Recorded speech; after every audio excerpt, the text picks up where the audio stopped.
नमस्कार, उत्तराखंड समाचार में आपका स्वागत है। आपके साथ मैं हूं अखिलेश चंद्र गैरोला। सबसे पहले मुख्य समाचार।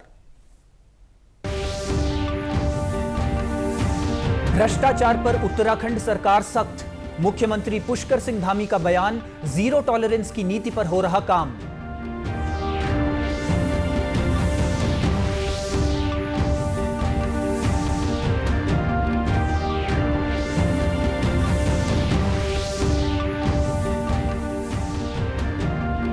चारधाम यात्रा को लेकर भक्तों में दिख रहा उत्साह।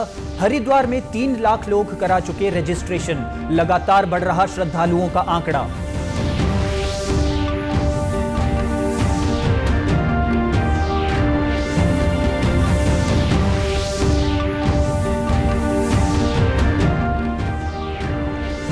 और उत्तराखंड में जून के दूसरे सप्ताह में दस्तक दे सकता है मॉनसून। 2 जून तक जारी रहेगा प्री मॉनसून का सिलसिला। आपदा प्रबंधन विभाग ने भी कसी कमर। और अब समाचार विस्तार से। भ्रष्टाचार को लेकर विजिलेंस की कार्रवाई लगातार जारी है। पिछले 1 महीने में विजिलेंस ने 4 लोगों को रंगे हाथों पकड़ा है, जबकि अभी तक कई लोगों को सलाखों के पीछे पहुंचाया जा चुका है। मुख्यमंत्री ने कहा कि प्रदेश में जीरो टॉलरेंस की नीति पर काम किया जा रहा है। जितने भी अधिकारी कर्मचारी भ्रष्टाचार में शामिल हैं, उन पर विजिलेंस कार्रवाई कर रही है।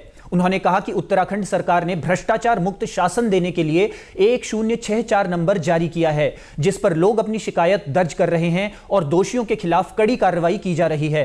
उन्होंने कहा कि जो भी भ्रष्टाचारी उत्तराखंड की संस्कृति पर दाग लगाने का काम करेगा, उसको जेल की सलाखों के पीछे पहुंचाया जाएगा। देखिए, भ्रष्टाचार और पारदर्शी शासन देना देवभूमि उत्तराखंड की मूल अपेक्षाएं भी हैं, आवश्यकता भी है। इसलिए 1064 हमने विजिलेंस का एक नंबर टोल फ्री जारी किया है। जहां से भी इस प्रकार की शिकायतें आ रही हैं, अनेक स्थानों पर जो शिकायतें पहले आई उन पर ट्रैपिंग की कार्रवाई हुई है। और मैं समझता हूं कि ये देवभूमि को शुद्ध और पारदर्शी बनाने का एक संकल्प है हमारा, और ये अभियान हमारा तब तक जारी रहेगा जब तक पूरी तरह से ये सब चीज़ें जो है हमारी जो संस्कृति है, कार्य संस्कृति, उसमें नहीं आ जाती है। पारदर्शिता हमारा एकमात्र ध्येय है। चारधाम यात्रा इन दिनों चरम पर है। यात्रा शुरू होने से लेकर अब तक हरिद्वार में करीब 3 लाख लोग अपना पंजीकरण करवा चुके हैं। ऋषिकुल मैदान पर बने पंजीकरण केंद्र पर हर रोज बड़ी संख्या में यात्री पहुंच रहे हैं। अधिकारियों का कहना है कि यात्रियों में उत्साह दिखाई दे रहा है। देखिए, काफ़ी उत्साह हमको इस पंजीकरण केंद्र में मिला। जो हमने सुविधाएं प्रोवाइड की है उससे यात्री सेटिस्फाइड है। और अभी इस पंजीकरण केंद्र पे हमने करीबन 2,80,000, जो मेरे पास कल तक का डाटा है, वो 2,80,000 से अधिक का हमने जो है पंजीकरण यहाँ पे कर लिया। बड़े संतोषजनक ढंग से एवं स्मूथली कर लिया है। कोविड को लेके भी SOP जारी हुई है। हम समय समय पर यहाँ से अनाउंस करते रहते हैं और पुलिस के माध्यम से भी लाइन अप कराते रहते हैं। थोड़ा सा हल्का फुल्का, अभी बहुत ज़्यादा उस पर प्रेशर नहीं डाल रहे हैं हम लोग, लेकिन थोड़ा सा दूरियां वगैरह मेंटेन करने का पूरा प्रयास कर। वहीं हरिद्वार पहुंच रहे युवाओं में चारधाम यात्रा का खासा क्रेज देखने को मिल रहा है। फर्स्टली हम वाराणसी से बिलोंग करते हैं। स्पिरिचुअल प्लेस है काशी विश्वनाथ, तो शिव जी से कनेक्शन एक पहला वहाँ से हो गया। तो मेरा एक वो है कि मुझे एक अर्ली एज में 12 ज्योतिर्लिंग का दर्शन करना है। और सेकेंडली कि मैं अभी रिसेंटली वैष्णो देवी हो के आया हूँ, तो एक ट्रैकिंग का वो एक्सपीरियंस हो गया था। पर एक जो ये रफ ट्रैक है केदारनाथ वाला, इसका एक अपना अलग एक्सपीरियंस है, एक अलग एडवेंचरस एक्सपीरियंस है। उसके लिए हम इसको एक्सप्लोर करते हुए और जाना चाहते हैं। क्योंकि अभी हमारा फर्स्ट टाइम है, तो हम चाहते हैं नई नई जगहों को विजिट करना, इसलिए हम सबसे पहले स्टार्टिंग केदारनाथ से ही कर रहे हैं। केदारनाथ ही क्यों? क्योंकि हमारा प्लान है केदारनाथ जाने का, तो केदारनाथ इसलिए जा रहे हैं क्योंकि सबका प्लान था केदारनाथ ही पहले विजिट करते हैं, उसके बाद अगर हमें केदारनाथ अच्छा लगा तो हम बाकी सारी जगहों को भी विजिट। प्रदेश में आज दोपहर तक डेंगू के 73 मामले सामने आ चुके हैं। कल तक यह संख्या 61 थी। इनमें ज्यादातर मरीज ठीक होकर घर जा चुके हैं, जबकि कुछ का अभी अस्पताल में इलाज चल रहा है। स्वास्थ्य महानिदेशक ने बताया कि अप्रैल माह से ही डेंगू के मामले सामने आने लगे थे। हालांकि अभी स्थिति नियंत्रण में है। उन्होंने कहा कि स्वास्थ्य विभाग और नगर निगम लगातार अभियान चला रहे हैं ताकि डेंगू को फैलने से रोकने के लिए उसके लार्वा को नष्ट किया जा सके। अभी तक देखिए डेंगू के जो केसेस हैं अभी इस बार अप्रैल में ही रिपोर्टेड हुए थे और अभी भी हमारे स्क्रिप्ट वो चली रही है, हमारी जो टेस्टिंग है, सोर्स रिडक्शन है, ये हमारा एडवाइजरी इसमें जारी हो चुकी है। तो लगभग हमारे जो अभी टोटल 61 करीब जो कल की डाटा है वो 61 जो पेशेंट हैं, लेकिन उसमें से कोई ऐसा डेथ रिपोर्टेड नहीं है। माइल्ड टू मॉडरेट सिम्टम्स हैं और ज़्यादातर वो ठीक रिकवर हो चुके हैं। सोर्स रिडक्शन की कार्रवाई हमारी चली रही है, नगर निगम भी हमारा कर रहे हैं और स्वास्थ्य विभाग भी हमारा कर रहे हैं। हमारी आशाएँ जो है वो घर घर जाके source reduction, larva identification, larva killing, फॉगिसाइड, ये हमारा सारे जो कार्यक्रम हैं ये हमारे साइड बाय साइड चल रहे हैं।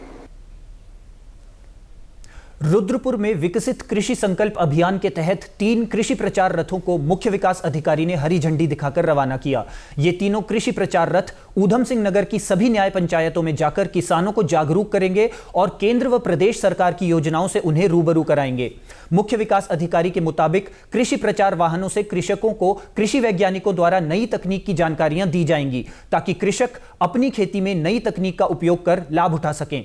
उन्होंने कहा कि इस दौरान किसानों से उनके सुझाव भी लिए जाएंगे ताकि उन सुझावों को कृषि कल्याण की योजनाओं में शामिल किया जा सके। उन्होंने किसानों से अपील की कि कृषक रथों के जरिए दी जा रही महत्वपूर्ण जानकारियों का अधिक से अधिक लाभ उठाएं। विकसित कृषि संकल्प यात्रा भारत सरकार की एक महत्वपूर्ण कार्यक्रम जो है, अभी इसमें निर्देश प्राप्त हुए हैं। ये कार्यक्रम 29 मई से लेकर के 15 जून तक इसको क्रियान्वित किया जाएगा। इसमें मुख्य जो उद्देश्य है वो ये है कि हमारे कृषक भाई खेतीबाड़ी के जो नवीन तकनीक है उसके बारे में जान सकें और जो भारत सरकार और राज्य सरकार की जितनी स्कीमें हैं वो सब भी उनके घर तक पहुंच सके और जो लाभान्वित होने वाले वर्ग हैं उनको हम लोग समय से लाभान्वित कर सकें और वैकल्पिक फसलों पे, हाई वैल्यू प्रोडक्ट्स पे, इन सब चीज़ों पर भी बात इसमें की जाएगी। और जैसा भारत सरकार का मंतव्य है कि लैब टू फील्ड का जो एक कॉन्सेप्ट है उसमें सभी जो किसान भाई हैं, जो भी लेटेस्ट टेक्नोलॉजीज़ डेवलप की जा रही हैं, उन सभी के बारे में किसान भाइयों के घर तक जा कर के बताया जाए। इस साल मॉनसून समय से 1 सप्ताह पहले आने का अनुमान है, जबकि 2 जून तक प्री मॉनसून की बारिश राज्य में होगी। मौसम विभाग के अधिकारियों के अनुसार मॉनसून महाराष्ट्र तक पहुंच चुका है। ऐसे में यही रफ्तार रही तो उत्तराखंड में 10 से 12 दिनों के भीतर यानी 12 जून से 15 जून तक मॉनसून प्रवेश कर सकता है। इस बार मॉनसून के काफी अच्छा रहने की उम्मीद है। बिल्कुल, देखिए मानसून का जो है, जैसे हमारे अगर नॉर्मल डेट्स की हम बात करें तो 20 तारीख के आसपास जो मानसून जो है कुछ एरियाज में खासकर जो है उत्तराखंड में पहुंचना शुरू हो जाता है। लेकिन आप इस बार देखें कि जो हमारा मानसून है करीब 8 डेज जो है, जो नॉर्मल डेट है उससे पहले ही जो है वो केरल में पहुंचा है। तो 24 तारीख वहां पहुंच गया और प्रोग्रेस भी उसकी ठीक है। अभी तक जो है महाराष्ट्र या नॉर्थ ईस्ट स्टेट्स यहाँ तक एरियाज तक को उन्होंने अभी कवर भी कर लिया। तो ऐसा लग रहा है कि अगले 10 से 15 दिन में जो है यहाँ तक भी वो चीज़ें आ जानी चाहिए। आप अगर ऐसे भी देखेंगे तो 8 डेज बिफोर है तो करीब 10 के आसपास या 12 के आसपास जो है वो आना चाहिए। लेकिन स्पीड अभी ठीक दिख रही है मानसून की, तो यही लग रहा है कि अगले 10 से 15 दिन में यहाँ तक भी आने की संभावना है। इस बीच मॉनसून को देखते हुए आपदा प्रबंधन विभाग ने भी अपनी तैयारियां पूरी कर लेने का दावा किया है। आपदा प्रबंधन विभाग के अधिकारियों के अनुसार आपदा के दौरान खोज एवं बचाव कार्य में प्रयुक्त होने वाले सभी उपकरणों की ठीक से जांच करने के निर्देश संबंधित विभागों को दिए गए हैं। इसके साथ ही जो कर्मचारी आपदा प्रबंधन में लगेंगे उन्हें जल्द ट्रेनिंग देने को कहा गया है। आपदा से राहत बचाव करने के लिए, आपदा से फेस करने के लिए जो उपकरण है हमारे लिए, उसको सभी को सत्यापन करने के लिए निर्देश दिए गए हैं कि सभी उपकरणों को देख लें, अगर सभी को संचालन करने का विधिवत अभ्यास करा लें।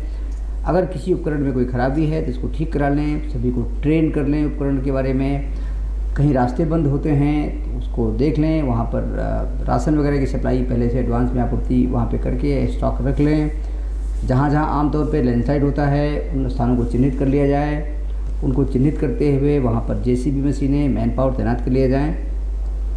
जहाँ पे रास्ता बंद होता है वहीं पे लोगों को न रोका जाए, उसके पहले किसी ऐसे मार्केट या ऐसे किसी बाज़ार में ट्रैफिक को रोका जाए जहाँ पर आवश्यकता की वस्तुएं उपलब्ध हैं, जैसे चाय पानी की व्यवस्था हो, खाने पीने की व्यवस्था हो, होटल ढाबे वगैरह हों और शौचालय वगैरह की सुविधा हो, लोगों को रुकने की सुविधा हो, ताकि वीरान सड़क पे लोगों को रुक के परेशान न होना पड़े।